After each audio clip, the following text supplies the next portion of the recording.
Welcome, everybody. This is the sixth Women in Aerospace Medicine meeting. I can't believe we've been doing this for half a year.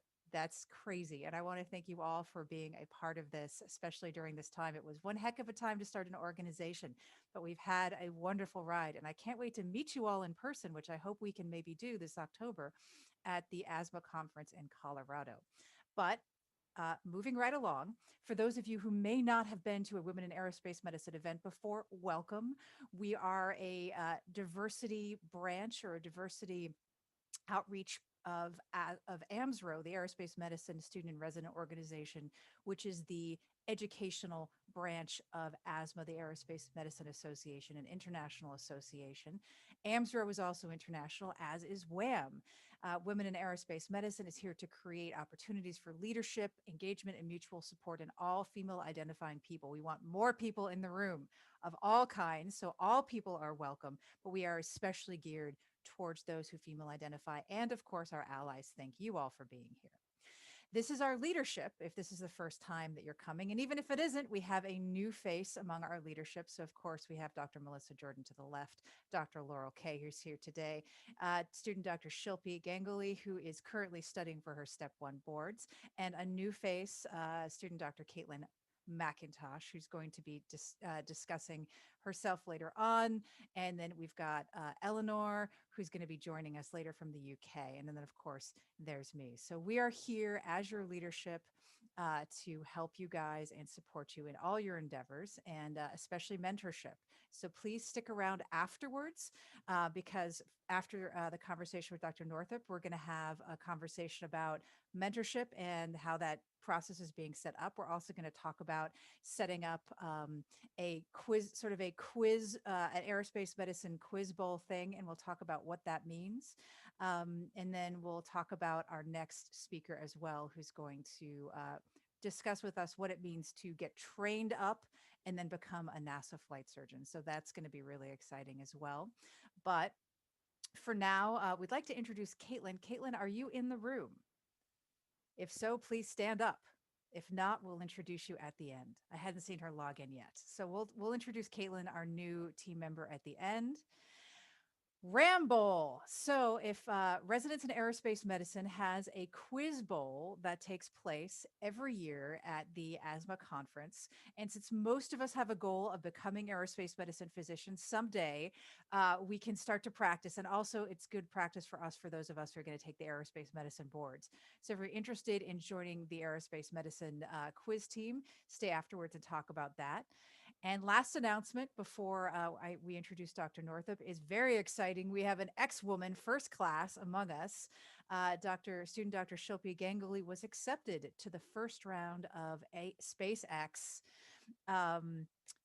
student clerks. So she's going to be doing the SpaceX clerkship, and it's really exciting to have a WAM member and a leadership member of WAM going to SpaceX for this first set of rotations, because that means that there are more to follow. Shilpi can tell us all about it. She can help us open doors. She can tell us what she did, and then we can follow in her footsteps, which is really what we're all here to do, is to make it easier, more possible, more accessible for others to do the same. So we're very, very happy for and proud of Shilpi. All right, so on to our speaker for today. Dr. Northrup is the current federal air surgeon. She'll tell you about what that means, all about what that means, and all about herself. This is the brief bio. The long bio was long, very long. Kind of like in Star Wars where the words just keep scrolling up the screen. So we kept it brief, but in brief, Dr. Northrup has had both service, military service, and civilian roles when it comes to aerospace, regional medical director and passenger health services for Delta Airlines. And I'm sure she'll tell us more about what that means to be a medical health director for aircrew, as well as passenger health services. Those are both very important roles that we don't get to hear much about. U.S. Air Force active duty and as a reservist. Dr. Northrup is also Colonel Northrup. Studied chemistry at at Ohio State, has a master's in public health, which any of us who go on to become aerospace medicine physicians, most of us get MPHs or Masters of Sciences on the way, and then did also a residency in aerospace and occupational medicine. So if any of you go on to study at the U.S. Air Force School at Wright-Patt, she'll be adjunct faculty there, and she is a fellow of asthma, which many of us will be someday as well.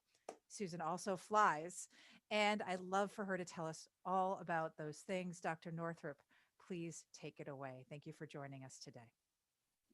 Well, good morning, good afternoon, and good evening. You can tell I've been in a fair number of international meetings lately, and that's the way they all start with these. But thank you very much for the opportunity to spend some time with you. And I am an incredibly informal briefer. If you get a question, don't hesitate to ask, and I'll answer it to the best of my ability. So I've been at the aerospace medicine gig since 1990. So I've been doing this going on 31 years. I like to think I've been an incredibly fortunate individual. So I started in the Air Force after going through a health profession scholarship program at Moody Air Force Base. I was the first woman in a flight suit assigned there and ended up on the front page of the local paper, which was interesting. From there, I went to my residencies and then came out of San Antonio, where the schoolhouse was at the time, to Pope Air Force Base as the chief of aerospace medicine we had 5 different squadrons at the time. And then I went to the air staff as the chief of operational medicine for the United States Air Force. In 2001, I had an opportunity that I just couldn't pass up, and that was going to be one of the medical directors at Delta Airlines. Unfortunately, in 2005, when the airline industry took a nosedive financially, they outsourced the positions, and I went back on active duty as a reservist, where I had stayed the whole time I was at Delta, running their line of duty program, and then working for both a contractor and a union, one of the smaller ones, not ALPA, just to keep my fingers in civilian aerospace medicine. And then I was interviewed and accepted as the regional flight surgeon for the FAA's Southern region. In 2016 into 2017, I became the senior regional flight surgeon for the FAA.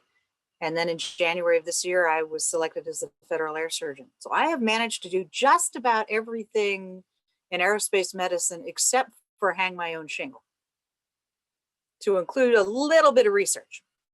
So it's been an incredible ride. I've had the opportunities I never thought I would have, and certainly things that my classmates going through school were going, "You did what, when?" kind of thing. So it's been an incredible career, and I'm going to be doing this for a fair amount of time, I hope, as the federal air surgeon. So I imagine many of you understand what being a flight surgeon is in the military. If you don't, put a question in the chat and I can go into that more. But when I worked for Delta Airlines, I was responsible for aircrew and passenger health services. And I managed to start at Delta Airlines just as anthrax hit. So we got to deal with, okay, what is this white powder? And it's pretty, I wouldn't say frightening, but it makes you pause when you hope that the white powder you found was cocaine as opposed to anthrax. And we did actually find some anthrax on various aircraft, and it was a matter of how do you respond, because there were, quite frankly, municipalities that thought if 10% bleach is good, 50% bleach is better. And that doesn't do anything good for people or aircraft or the contents of said. And then followed shortly on the heels of that was SARS-1. So we actually did this in 2003 and learned some lessons that became helpful in this particular pandemic. We didn't learn quite as much as one might have hoped, but we did have a process in place. And one of the things that led to was an organization called CAPSCA, and the actual full acronym is about that long. There's only an international group could do like ICAO. God love them. But essentially, this is a whole group of individuals trying to figure out how to address public health emergencies in commercial aviation. So that group was already formed and developing infectious disease response plans across the world that we have had to rely on in the last 13 months or so. Let's see. So I was responsible as the white hat for airmen. So I would put packages together to submit to the FAA on behalf of the airmen. And I worked closely with the flight attendants, which was something I'd never done, of course, in the military, because keeping them safe means keeping the passengers safe. Within the FAA, the 13 years I spent as a regional flight surgeon, I was responsible for 8 states, the US Virgin Islands, and Puerto Rico. And that included airman medical certification. So I had a waiver authority. It was a task we shared with Oklahoma City, the Airman Medical Certification Division, the Air Traffic Control Health Program. So for those that have been in the military and the FAA, we treat our employed air traffic controllers sort of like squadron docs, so that if they go to the doctor or take medication, they have to come back through us before they go back to work. Internal substance abuse program. So we have a drug and alcohol testing program for our safety sensitive personnel. A little bit of occupational medicine, and perhaps what might interest you all the most is the regional flight surgeons are the designee managers for aviation medical examiners. So in order to get an airman medical certificate, and a pilot needs to go see an aviation medical examiner, or AME. And what you need to be is a physician in good standing with a state license that's not hindered in any fashion or restricted. You apply to become an aviation medical examiner if there is need in the local area. There are 2 online classes and a week-long class that you have to pay your way there and for your hotel and food, but the class itself is free, or technically it's your tax dollars at work. And then you're designated if you successfully complete those courses, and we expect you to do 10 exams minimum a year, and there's recurrent training every 3 years. Should you get crossways with your regional or with your licensor body, or there's a couple other reasons, we do occasionally have to terminate designations. Usually we keep them for years and years. I do need aviation medical examiners across the country because our population average age is well over 60. And I have certain areas that I need them more than others. So if anybody's interested, if you Google FAA regional flight surgeon, you'll come to one of the first links as a page that actually lists all 9 regions plus the international military one, and how to get in touch with those people for the designees. As the senior regional flight surgeon, I had not only my region, which was the biggest one, but I now had, or at that point had, operational responsibilities for the entire country to make sure we were standardized in how we approached things, so that you would get the same question answered this similar, or at least similarly, it's probably a better way to put it, no matter which of the flight surgeons you went to within the FAA. That became a real important thing as COVID hit, and we began to respond nationally to keep the airspace open. I can talk more about COVID later if people have questions. As the federal air surgeon, I'm responsible for all the aspects of aerospace medicine in the Federal Aviation Administration. So be it basic research, be it applied research, be it airman medical certification, policy decisions. One of the most recent ones people have seen is how long does somebody have to wait after they've had a COVID vaccine before they can return to duty. The one that should be coming out, gosh, I hope in the next week or so, is what AMEs should do if the pilot comes in and admits to having been infected with COVID. As you can imagine, with the change in administration and the level of scrutiny for anything COVID, there is a huge layer of bureaucracy to get most anything out on COVID in the form of policy, but we're getting there, and we've greased most of the skids, so it's getting a lot better.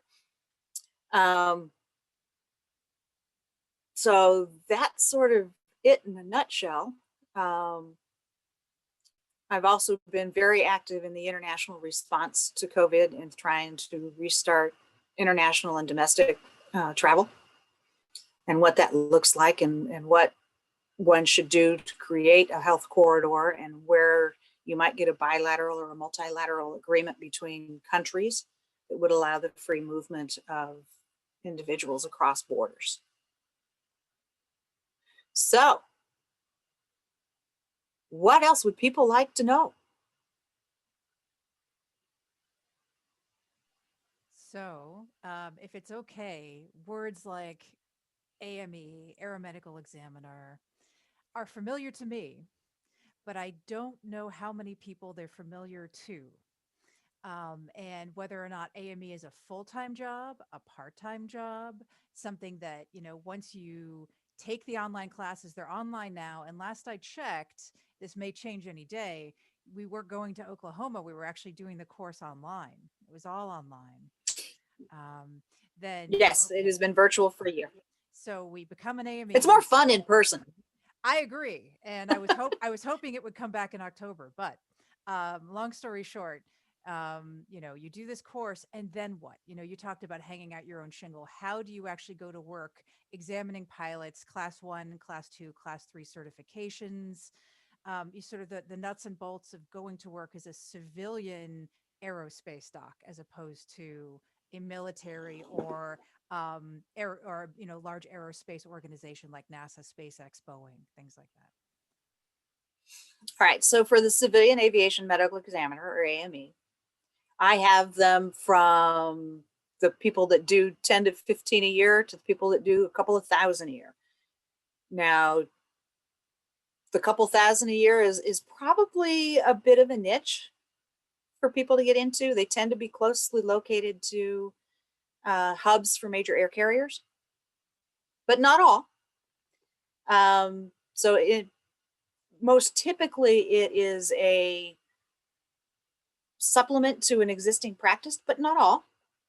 So we have aerospace medicine specialists, we have OBGYNs, we have a couple radiologists, we have family practitioners, internal medicine, OBGYN. Oh, I said OBGYN. We have a couple pediatricians, which are interesting.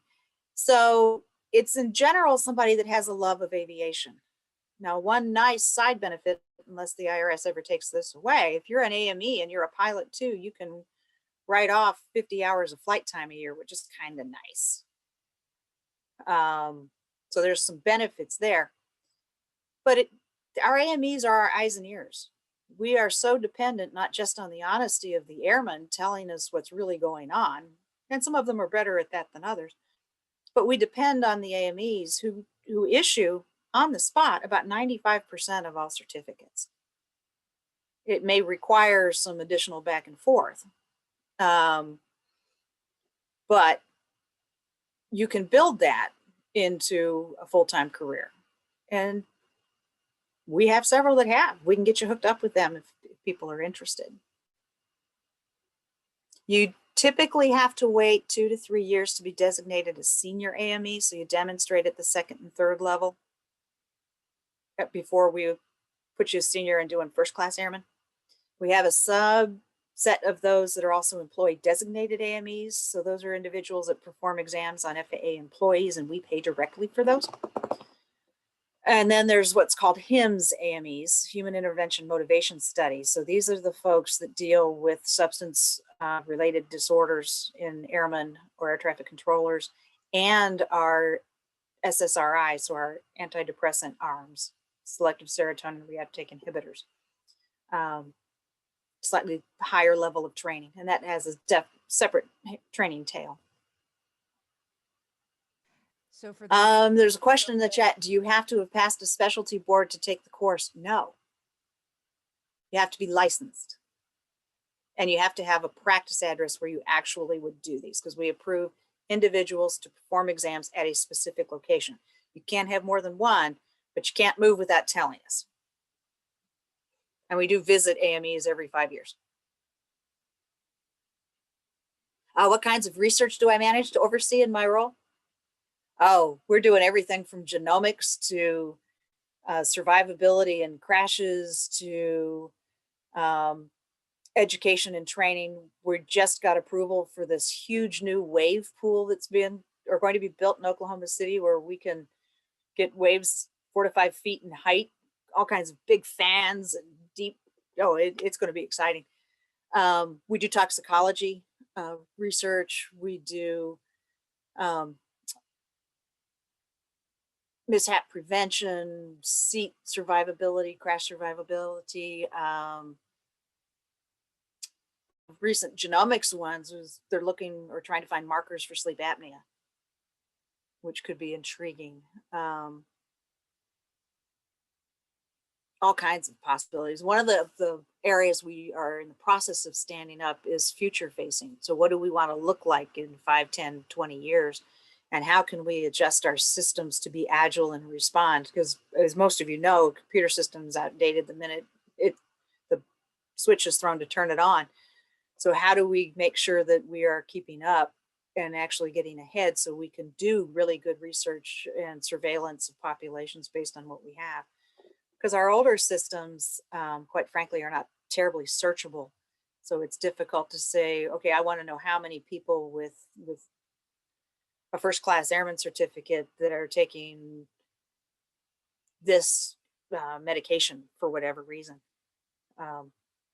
And we'll be able to do that eventually. And ultimately, we want airmen to have the ability to see where their file is as it's moving through the system for approval, in addition to being able to submit directly online. So that's all coming and it's exciting.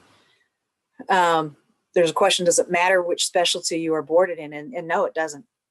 You need to have a license to practice medicine. And for those of you that are international, I have international AMEs too.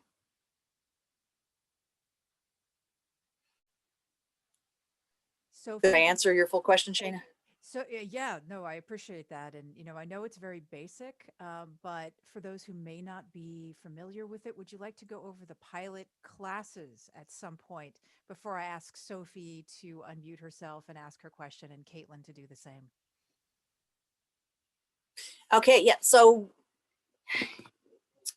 in order to explain the classes of medical, I need to step back and explain that there are certain pilot certificates that we have in the United States. So what I have is a private pilot license, which means I have to function under a certain set of rules. If I want to function outside of what we have in basic bed light sport, I need at least a third-class medical.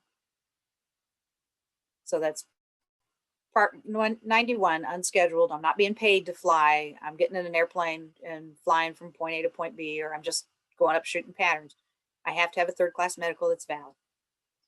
A third-class medical is valid if you're below the age of 40 for 5 years, above it's for 2. If you want to be a commercial pilot, so in other words, now you're being paid, Part 135, which is on-demand charter, so you can fly people around, you need at least a second-class medical. If you want to have or exercise the privileges of an air transport pilot, now we're talking Part 121, commercial, major air carrier sorts of things, airplanes with more than 30 seats, there's a whole bunch of rules. You have to have a first-class medical. Second-class medicals are good for a year. First-class medical below the age of 40 is good for a year. Above the age of 40, it's good for 6 months. If you wanted to hang a shingle, the airlines have some different rules. The captain of an airline or a captain of an airplane has to have a first-class medical and an ATP.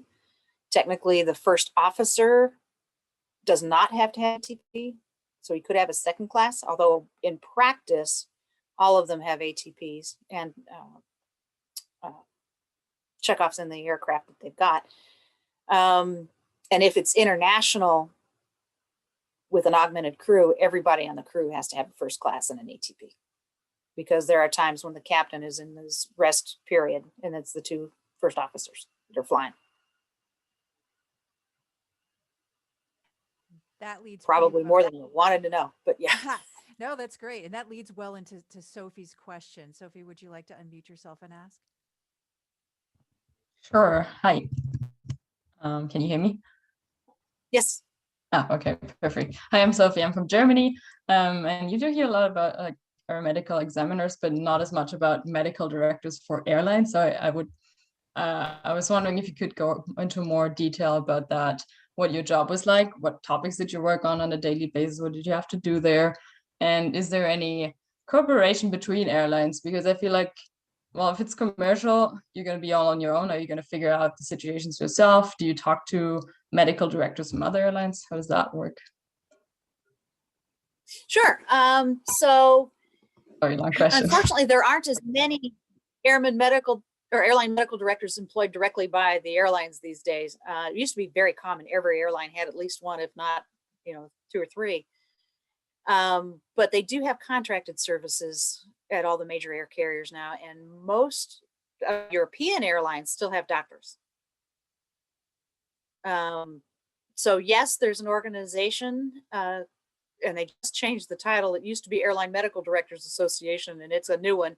But if you Google AMDA, you should still find airline medical directors, and they'll point you to another one. That particular organization meets the weekend prior to the Aerospace Medicine Association meeting, and it's an open meeting for the most part on Saturday. So when I was doing it for Delta Airlines, I knew all of my counterparts across the world because we would show up and exchange emails. So if I had a question, it was the Pacific Rim, and I wasn't quite sure what was going on, I'd call the people in Cathay Pacific or email them. If I had one going into Australia and New Zealand, I could get a hold of Qantas. And of course, the German airlines have been very good to work with over the years, along with British Air and Air France. Within the US proper, there was also a smaller organization when I was doing it at ATA, Air Transport Association, which is now Airlines for America, where we got together every other month, all the airline medical directors in the US, along with ICAO and the senior folks from the FAA. My understanding is that has folded, but they still have an organization outside that gets together. When I worked for the airline, we had contracts for the pilots. They were bargaining unit, so they belonged to a union. And there were agreements we had there that if a pilot had a condition, they could work with their union medical folks or us. And if there was a disagreement, the bargaining agreement, the contract, if you will, spelled out exactly how we would resolve that. I also investigated injuries in flight. I worked with one of the residents that came through, and we were looking at electronic flight bags because we began to track injury rates. And I could tell which seat they sat in based on their injuries, because the flight kit was 35 pounds and it was a twisting overreach deposit where in the airplane where you kept your flight bag, it's down between the edge of the fuselage and the seat. And if you can imagine lifting 35 pounds repetitively into the cockpit, that got interesting. If we had a foodborne illness, we would do the investigation on that. There was one in particular I investigated that we found out that there was a chiller on the airplane that was marked in op, and that's where they put the crew food. So is it any shock that the crew members were getting sick because the food wasn't kept cold? So we did more than mark that particular one in op. We taped it shut that afternoon. But there's a whole piece of public health when it comes to airline medical too. And then there's the workman's comp case management issue that many airlines took in-house, so that they could get their arms around the injury rates across the board, because airlines have more than just pilots and flight attendants. They've got ground crew, they've got technical operations centers. Most of the major air carriers do all of their heavy maintenance in-house as opposed to sending it back to Boeing. So there's an entire industry associated. One of the most interesting tours I ever took was with the Atlanta fire chief for the airport, Hartsfield-Jackson, and he took me all over the airfield and pointed out where all the nasty chemicals were, which made me go back and take a look at where all the nasty chemicals might hurt people. Early on under the anthrax, I got very involved with the local public health departments, because the Atlanta Hartsfield Airport actually sits in 2 counties and 5 municipalities, and where the aircraft comes to a halt might be an entirely different set of people running the response. And what do you do with those people in the interim? and how you interact with everybody. It was one of the most fun jobs I had. I really enjoyed working with it. One of the challenges was that we were actually buried in human relations as opposed to flight safety. So as you're moving through your preventive careers in the business arena, one of the toughest things to prove is the benefits of prevention. Because you can't put a dollar sign on preventing an injury easily. You can do it, but it takes some time. And one of the things I would advise this group as you're moving through your training, do not ignore the business side. Because coming out of training, nobody ever taught me how to utilize an administrative assistant. Something as simple as that. What do you hand to your assistant or your secretary? How do you justify what you do and make a business case analysis that the folks that actually hold the money are going to be willing to give you dollars or euros, or, francs, pick your currency. And you've got to learn to speak their language.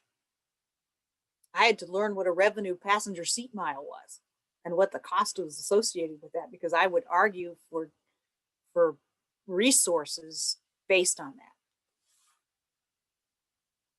So that's a roundabout way, but did I answer everything, Sophie?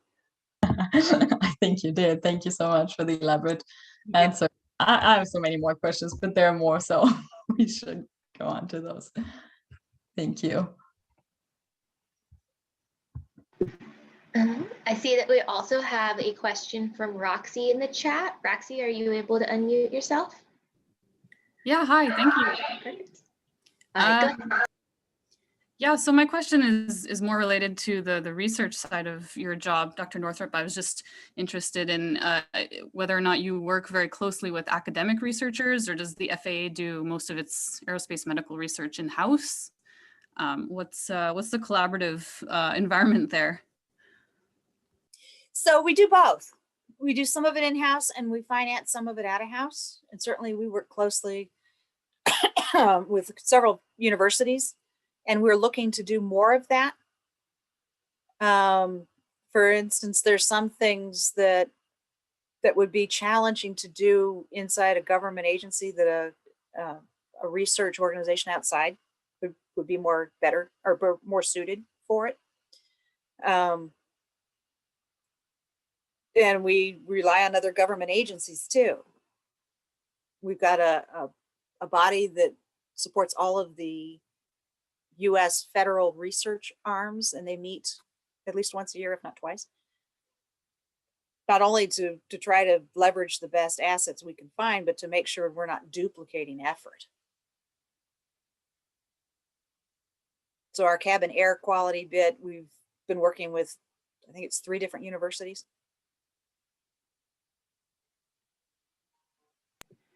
Thank you very much, ma'am. And then we have another question from Caitlin McIntosh. Are you able to unmute, Caitlin? I am. Perfect. Go ahead. So I just have a couple of friends who are air traffic controllers. So there's a lot of stress about passing their medical. So I'm kind of curious how much of a concern it is that pilots or air traffic controllers try to hide different medical conditions in order to pass that. And if there's like research in it or anything that's kind of going on with that. So that's a really great question. And frankly, one I'm trying to get my arms around.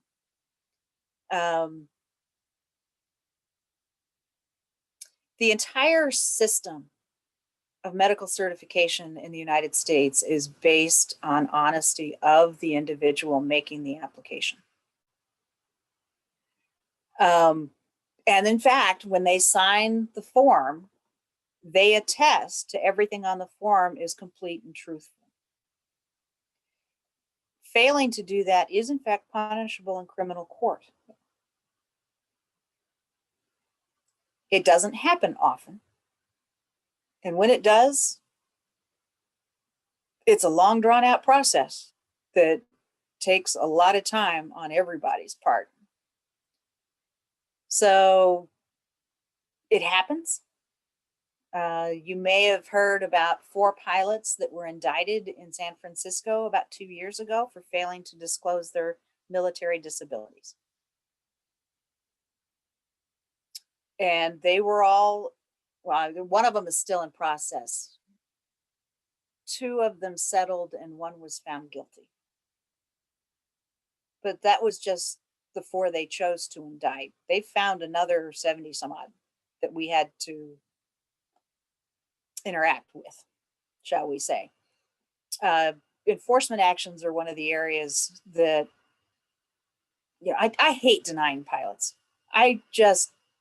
Or air traffic controllers. I'd far rather we found a way to keep them flying. But sometimes we have to deny them or disqualify them because they have conditions that are flat out not consistent with safety in the national airspace.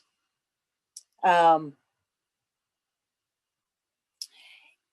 the other, I'm actually in the middle of a public outreach campaign, and one of the main messages I'm trying to pass to people, aviators and air traffic controllers, is there are things you can do to help yourself navigate the medical certification system. One of them is to get smart. The Air Guide for Aviation Medical Examiners for the US is online and contains all kinds of helpful stuff that a pilot or a physician that's dealing with a pilot can go look at. Oh, the FAA wants me to defer this and they want to see X, Y, and Z. The second thing I'm trying to get across to people is if you submit something to any certification body, make sure you can read what you're submitting. You know, there are certain, I hate it when I get on a prescription pad and somebody's photocopied the prescription pad, because there's all of these things in it that when you photocopy it, it makes it illegible for the safety of the prescription itself, so nobody can steal it, kind of thing. Read what you send us, because we read it.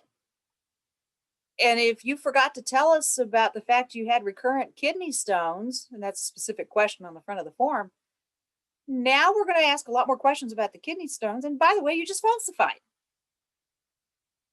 You're far better off admitting to us before. One of the other things I'm starting to grapple with is a voluntary reporting system for medicine. And I don't have it yet. Ask me in about a year, and maybe I'll have it by then. That if you come forward and tell me before I find it, and you've grounded yourself when you should, or removed yourself from controlling aircraft, that I won't necessarily have to refer you to the lawyers to take administrative action because you came forward. But again, ask me in a year, and I hopefully will have that in place. One of the saddest things for me is when I read an accident report where somebody died and we find out that they shouldn't have been in the air in the first place. And if that's the case, because believe you me, the first thing the insurance companies go after is all the medical information. And I've seen cases where the insurance companies refuse to pay out for the families. And frequently there were things we could have given a waiver for or a special authorization. So as a flight surgeon in AME, sometimes I had to have difficult conversations with my patients when I was actively seeing patients about, you know, is flying more important than your family? And is living more important than flying? And those are hard conversations to have, because go out and talk to your pilots and ask them this question. Choose one word to define yourself. And when somebody asked me that question a long time ago, and I've got all kinds of words that I could use to describe myself. Sometimes I pick mom. Sometimes I pick patriot. Sometimes I pick, honest, all kinds of things. But for the people that are truly, truly aviation and aviators, they will choose a word like pilot or aviator or airman. And that's what makes them good at what they do. But also, if we remove their ability to do that, we've not just affected their livelihood. We've affected one of the major things they use to define who they are. So that's why they get mad sometimes. And I've had threats. Only one of them made me call the police, but I've been uncomfortable a time or two doing my job. So is there a concern that pilots and air traffic controllers hide? Yes. And when we find them, we take action. But most of them, I think, are honest. Or they're ignorant. There are some people that are ignorant of the requirements.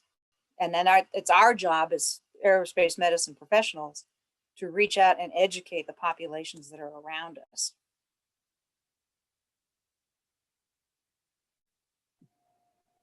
Long-winded answer, eh? That was helpful though. Made me think a lot. Thank you. Could I ask a follow-up on that actually? Sure. Cool. So, oh, how do I start? Sorry, should have put my thoughts in order first. So it's kind of more clear with the physical conditions that like when a pilot loses or like sacrifices eyesight or has hypertension or anything, there are clear rules as to when you cannot fly anymore.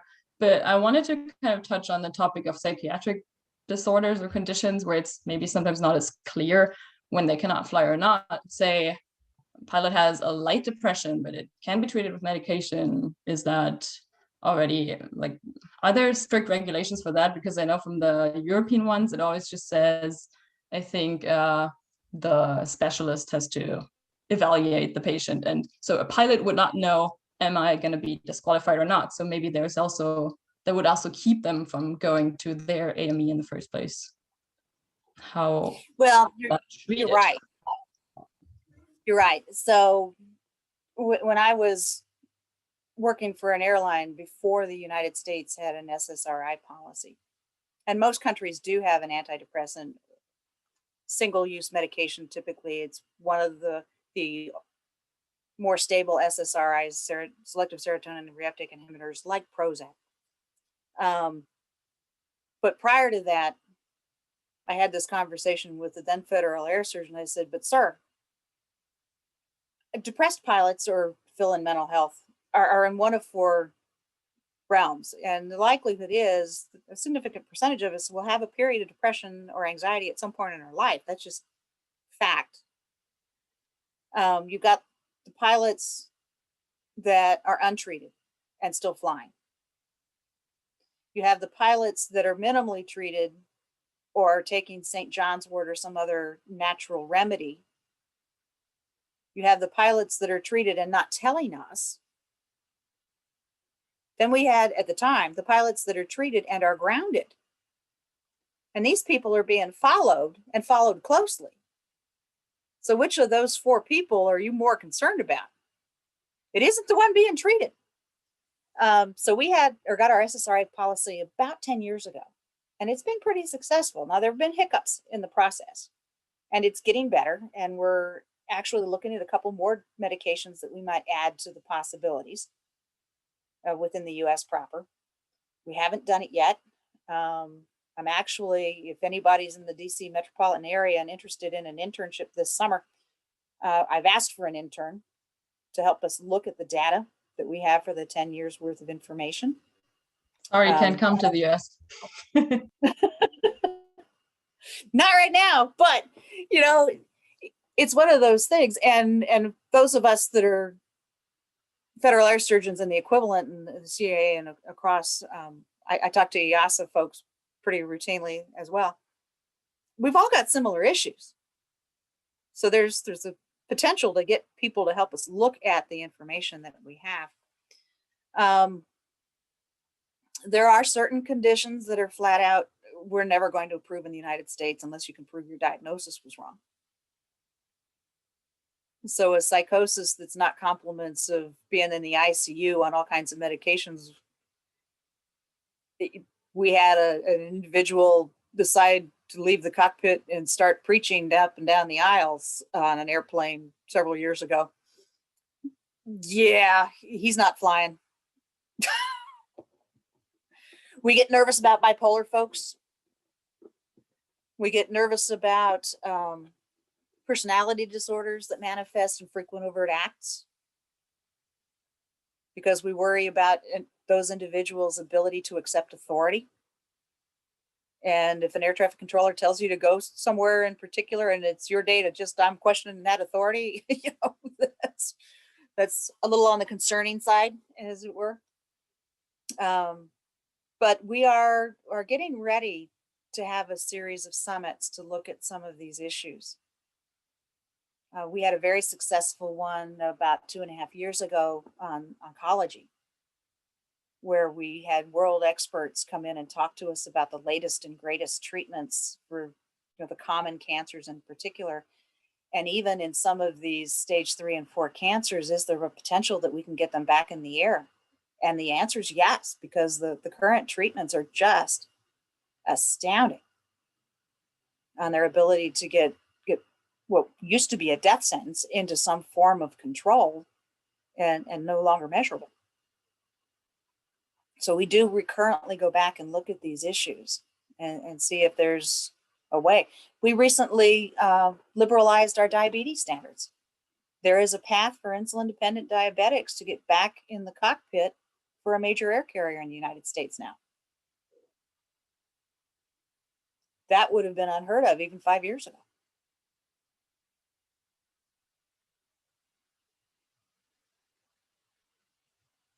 So what other questions? Any COVID questions? It would be, since we're coming up on the hour, a great time to talk about where we are with COVID and health safety, unless somebody else here has a pressing question for Dr. Northrup. I think that would take precedence. Otherwise, I think we'd all love to know where we are with health safety and flying and COVID. All right, sounds like that's our question. Okay. So let's take the relatively easy one first. There are 3 vaccines now permitted in the United States under emergency use authorizations. Pfizer, Moderna, and Johnson & Johnson, sometimes called the Jansen Vaccine. We in the FAA have never before approved a medication that was not fully approved by the FDA for use by pilots or air traffic controllers. These are the first 3 we've done it with, at least as long as I can remember. So the way we have done it so far is as they are considered for approval under any UA, we begin to do the research. I actually have on my staff PharmD. She started about 1.5 years ago, which is pretty darn cool. And then when the EUA comes out, we read it and we look at the side effect profile and then set a grounding period. So for these 3, if somebody's going to manifest side effects, they typically do it in the first 48 hours. So we approved them with a 48-hour grounding and then reminded everybody that if you are still having side effects, 14 CFR 61.53 applies. So that's the regulation that says as an airman, or then there's a similar one for air traffic controllers, that you have, if you know or have reason to know you might have something that would interfere with the safety of flight, you need to ground yourself. So the side effect profile may keep them out longer, but we want to be sure until we've got a lot more of these shots with good follow-up that I don't introduce somebody to a cockpit as they're developing their side effects. And the side effect profile with these 3 vaccines is not negligible. It's pretty good in some of them. And I actually had the point driven home personally. I had my first Pfizer vaccine on Wednesday. Thursday, my arm was a little sore. And yesterday, I questioned whether I should be driving my car because I was a little lightheaded. I was a little nauseous and I had a headache. And I wouldn't want that to happen in an airplane. But today I'm fine. It lasts about 24 hours. Second one's supposed to be a little worse. But that makes sense because we've already taught our immune system, hey, this is the bad thing. So that's where we are with that. Now, as far as international travel, and even to a certain extent domestic, I imagine you're all familiar with ICAO, which is the international UN thing for aviation. Probably So the not. ICAO promulgates, ICAO promulgates the basic rules of flight for the world. It's a bit like a treaty where countries sign on, and they can sign on with reservations and some other things like that. But the basic framework for how the aviation system should be written is in the ICAO documents. So they set up early on in the COVID group something called the Council's Aviation Recovery Task Force, better known as the CART. And the CART published what they called takeoff guidance in June, which was astounding. They put together an international agreement full of guidance and recommendations in under 6 weeks. If you've ever tried to get a treaty or an agreement even between two states, it takes years, and they did it in 6 weeks. And that particular guidance included things like how to make sure that you maintain social distancing, how to get through security, what it should look like, and how you minimize contact, recommended getting touchless check-in procedures, what to do with trash, how to serve food, or if you should serve food in an aircraft. Many countries took that information and migrated that into their country specific guidance for airlines and travelers. In the United States, that's called Runway to Recovery, and that's available online. Anybody can go look at it. And that served as our guidance through the summer. Well, as testing became more available, and several of you were on the asthma December thing, you heard Ansa Jordan from ICAO talk about public health corridors. We started to look at, is there a way that we can leverage multiple things into a risk mitigation strategy, and what that might look like, and how you might be able to minimize or limit quarantine, and when you should put the measures in place. So testing was the big thing for the fall session of the CART.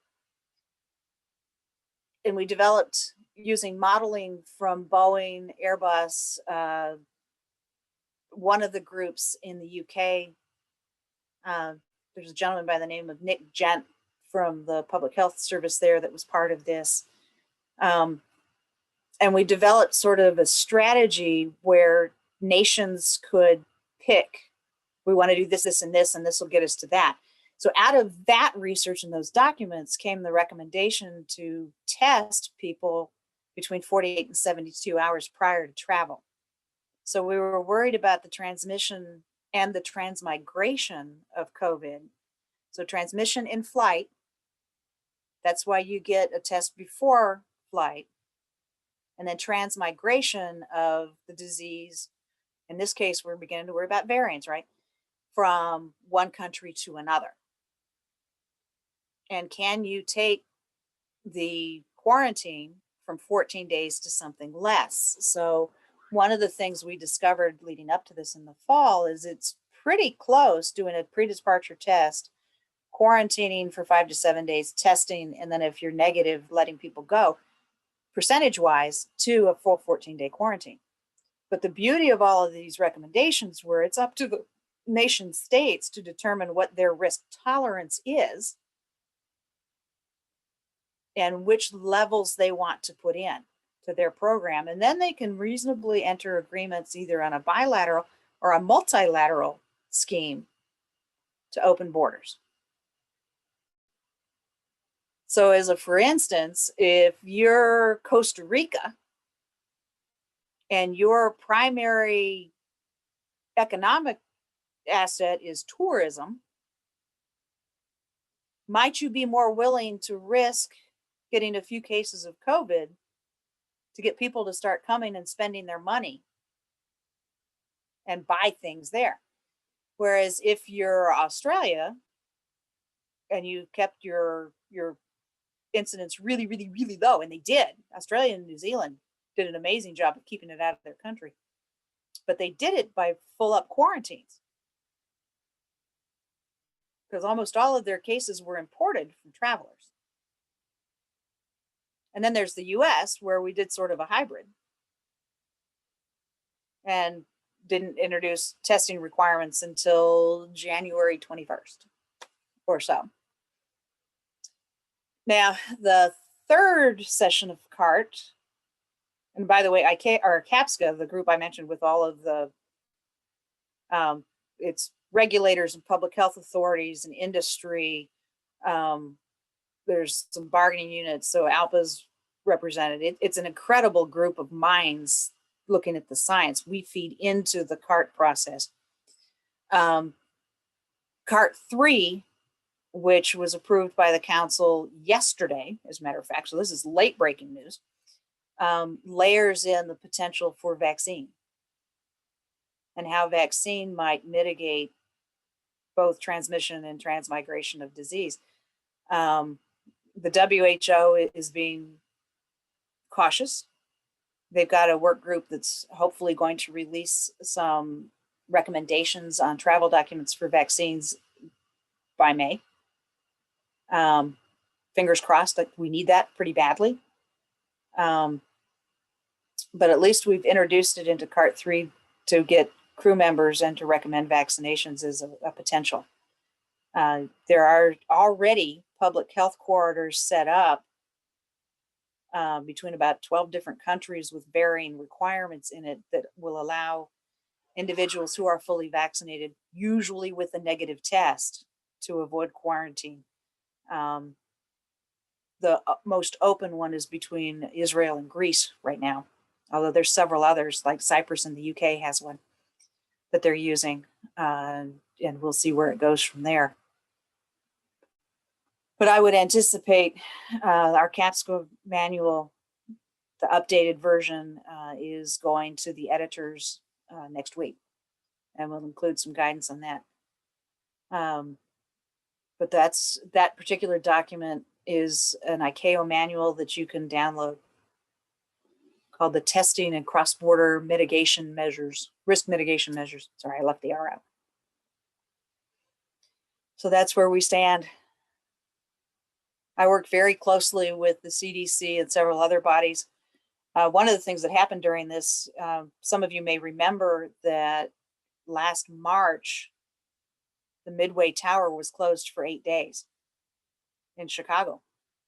And it was closed because of a COVID event. And the public health departments were overwhelmed by the community level response. And within the FAA, we swung what we did so that we became our own public health authorities as well. Now, most of us have masters of public health or have functioned as a public health official before.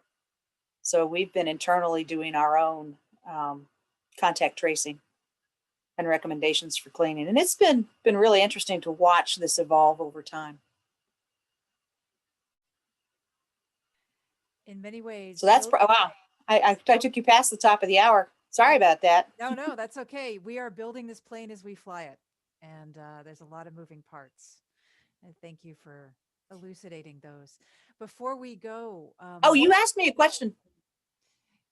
You had asked me a question about jobs in the FAA. Yes, that was my question, is if At what point? if anyone here would like to pursue a career in the FAA, in any sort of capacity, but particularly as an aerospace physician in the FAA, what path would you recommend they follow?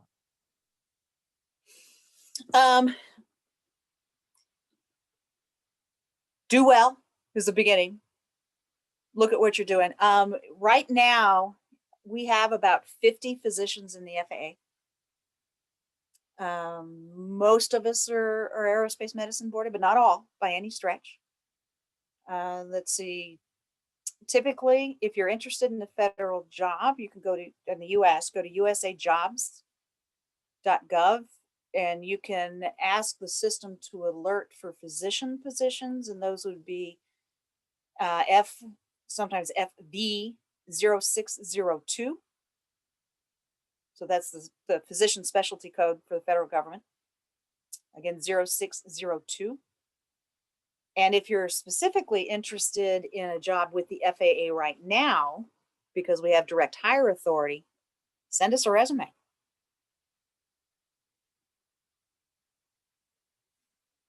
And the jobs in the FAA traditionally have been in one of the 9 regions, or in Oklahoma City or DC. But we do have some physicians who have spent time in any of those who are currently on 100% telework. We've got 2 that live in Colorado, 1 in Chicago, outside of Chicago, 1 in Orlando, Florida. But they did have to spend time getting trained so that they didn't need to be supervised that closely.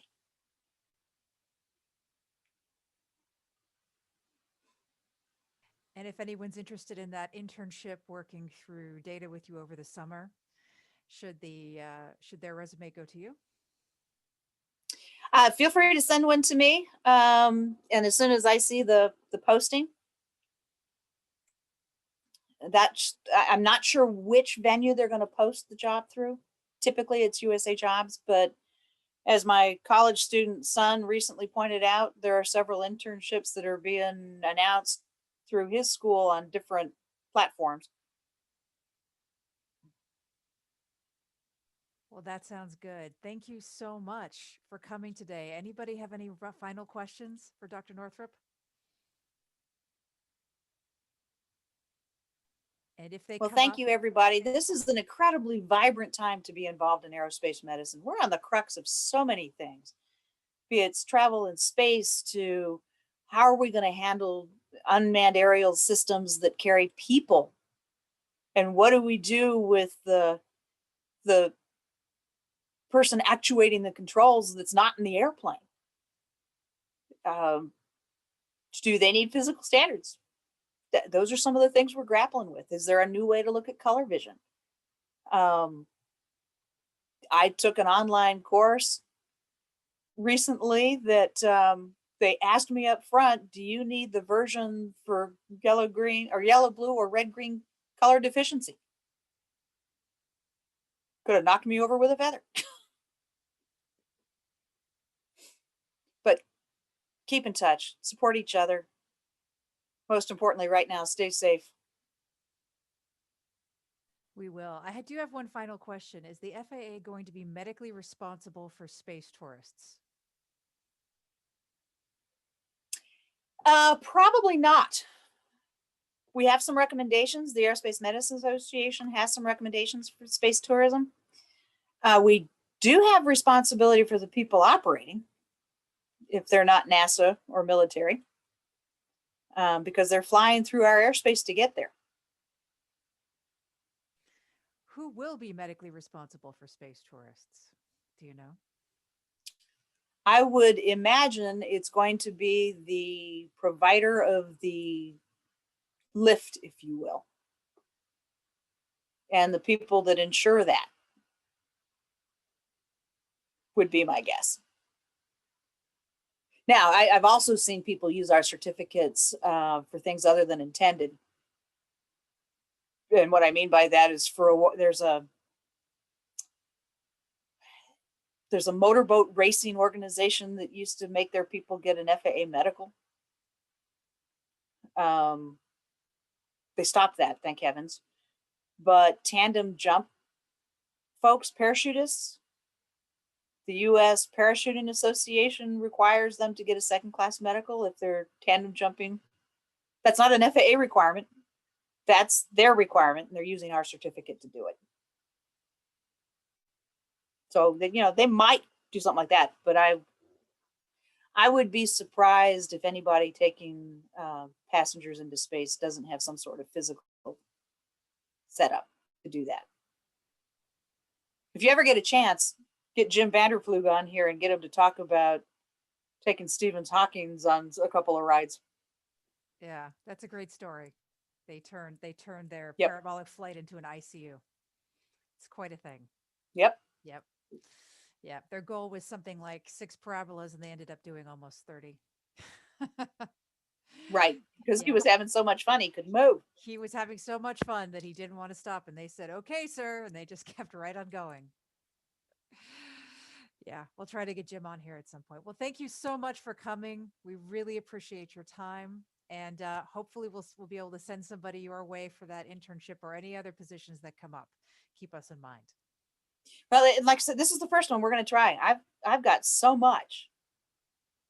And if your school or your residency will allow you to do an elective and you want to come once we open the buildings back up, for you folks that are international, we have had people rotate through CAMI on a pretty routine basis. There's some paperwork that has to happen, but we can make that happen too. All right. Well, thank you very much for the opportunity. This is exciting. Thank you. And so someday I'm much. going to look for somebody to take my place. We're all coming up right behind you, ma'am. Come on. All right. Y'all know how to find me if you need me. Thank you, ma'am. We'll be in touch. And anyone who wants to stay after and meet Caitlin McIntosh and learn about mentorship, please do. Dr. Northup, thank you so much for your time. Take care, everybody.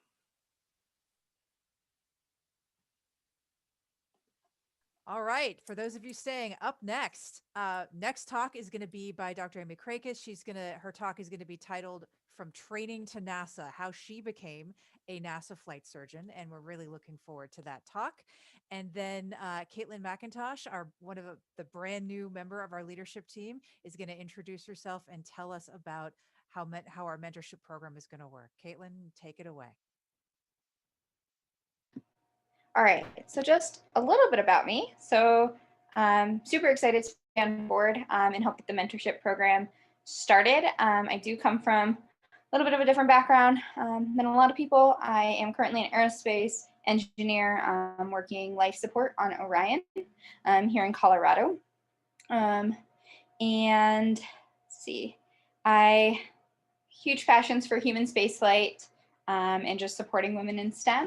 Love being outside, whether it's snowboarding, hiking, or swimming. I also have a huge passion for helping people with disabilities participate in sports. So I've done a lot of adaptive snowboarding instructing and adaptive swimming. And I kind of have a zoo at my house. I have a total of 6 animals. So yeah, just kind of stay busy with that. That's a bit about me. And then if you want to go to the next slide, we can talk kind of where we're at with the mentorship program. It's definitely in its beginning stages, but we're hoping to get it going pretty quick. I don't have a timeline. I guess we could talk that later. But the main emphasis will be on supporting women and BIPOC in STEM. And the approach is going to be to take a family style mentorship program. So we'll kind of have groups and then also like a hierarchy of mentors and mentees. And then but ultimately what the relationship of the mentorship look like will be up to the mentors and the mentees, but WAM will help provide as needed for that. And then I also was thinking having optional mixers so that even if you're not assigned a certain mentor or mentee, you could still interact with them, which would be kind of fun.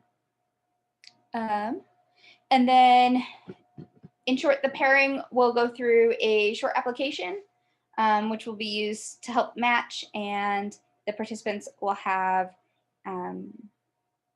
be able to indicate their preferences, if that's the gender of their mentee mentors, field of work, location, and specific kind of paying attention to time zones, because I know that makes communication difficult, especially with so many people all over the place.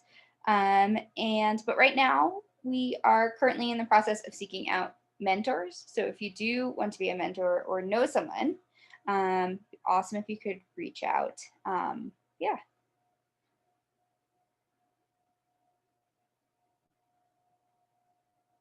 I'm going to turn off the recording and